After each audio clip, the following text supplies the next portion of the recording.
Hi Mark, I'm Tracy 麦博宇.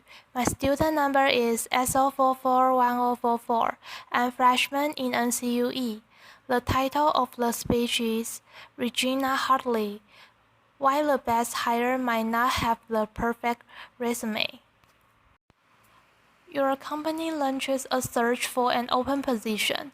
The applications start rolling in, and the qualified candidates are identified.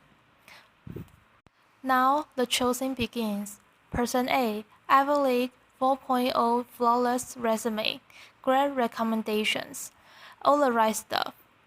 Person B, state school, fair amount of job hopping, and old jobs like cashier and seeing waitress. But remember, both are qualified. So I ask you, who are you going to pick? My colleagues and I created very official terms to describe two distinct categories of candidates. We call A the silver spoon, the one who clearly had advantages and was destined for success. And we call B the scrapper, the one who had to fight against tremendous odds to get to the same point. You just heard a human resources director refer to people as silver spoon and scrapper. Laughter. Which is not exactly politically correct and sounds a bit judgmental. But before my human resources certification gets revoked, laughter, let me explain. A resume tells a story, and over the years, I've learned something about people whose experiences read like a patchwork quilt that make me stop and fully consider them before tossing their resume away. A series of old jobs may indicate inconsistencies, lack of focus, unpredictability, or it may signal a committed struggle against obstacles. At the very last, the scrapper deserves an interview. To be clear, I don't hold anything against the silver spoon. Getting into and graduating from an elite university takes a lot of hard work and sacrifice. But if your whole life has been engineered towards success, how will you handle the tough times?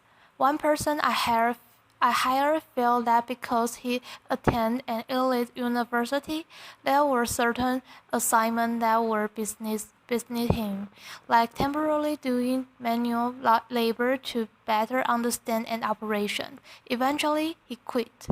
But on the flip side, what happens when your whole life is destined for failure and you actually succeed? I want to urge you to interview the scrapper.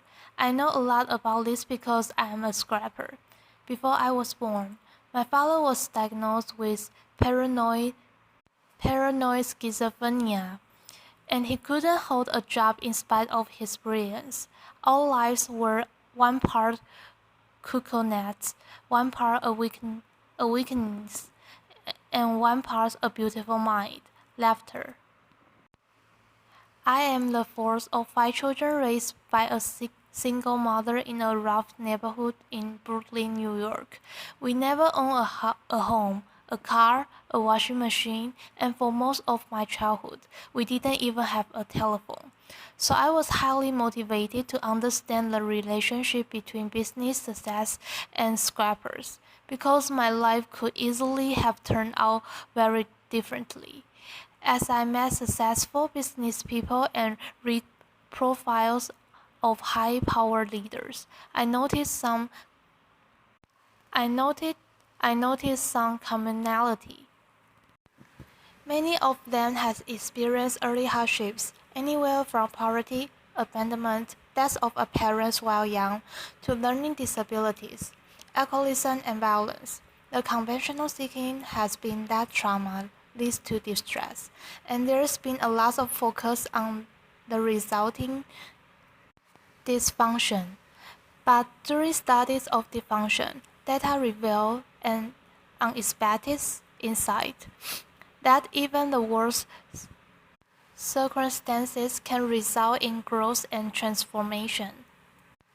A remarkable and counterintuitive phenomenon has been discovered, which scientists call post-traumatic growth. In one study designed to measure the effects of adversity on children at risk, among a subset of 698 children who experienced the most severe and extreme conditions, fully one-third grow up to lead healthy, successful, and productive lives. In spite of everything and against tremendous odds,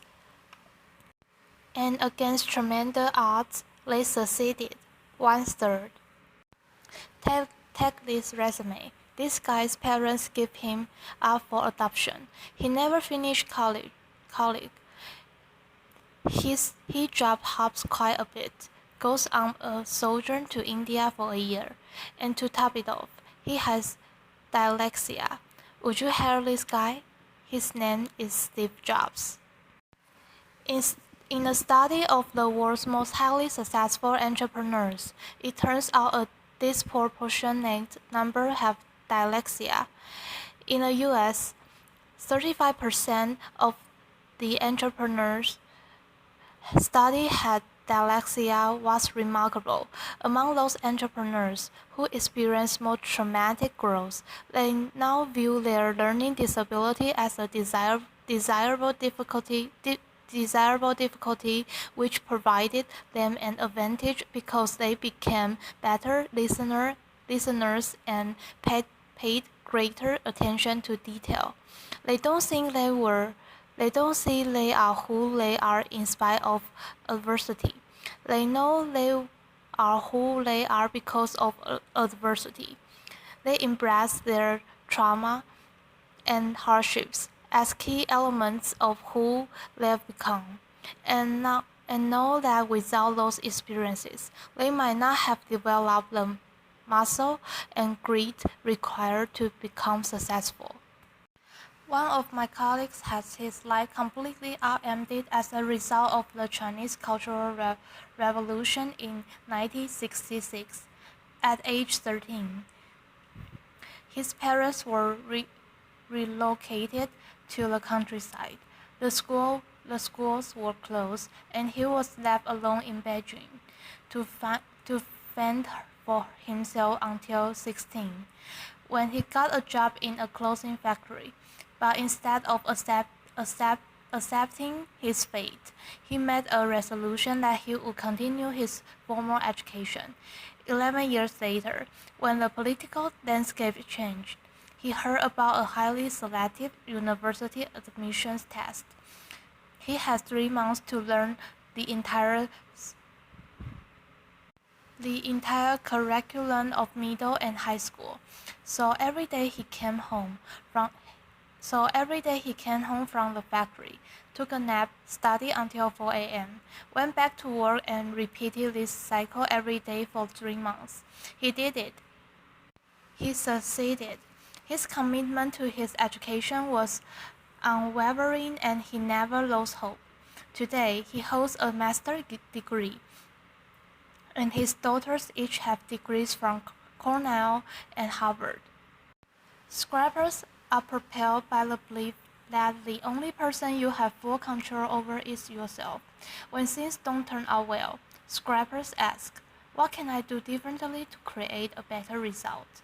Scrappers have a sense of purpose that prevents them from giving up on themselves. Kind of like if you survive poverty, a crazy father, and several muggings. You figure, business challenges? Laughter. Really? Piece of cake. I got this. Laughter. And that reminds me, humor. Scrappers know that humor gets you through the tough times, and laughter helps you change your perspective. And finally, there are relationships. People who overcome adversity don't do it alone. Somewhere along the way, they find people who bring out the best in them and who are invested in their success. Having someone you can count on no matter what is essential to overcoming adversity. I was lucky. In my first job after college, I didn't have a car, so I carpooled across two bridges with a woman who was the president's assistant. She watched me work and encouraged me to focus on my future and not dwell on my past. Along the way, I've met many people who've, who've provided me brutally honest feedback, advice, and mentorship. These people don't mind that I once worked as a singing waitress to help pay for college. Laughter. I'll leave you with one final valuable insight. Companies that are committed to diversity and inclusive practices tend to support scrappers and outperform their peers. According to Diversity Inc., a study of their top 50 companies for diversity outperformed the S&P 500 by 25%. So, back to my original question. Who are you going to bet on? Silver spoon or scrapper? I say choose the underestimated contender, whose secret weapons are passion and purpose. Hail the scrapper. Applause.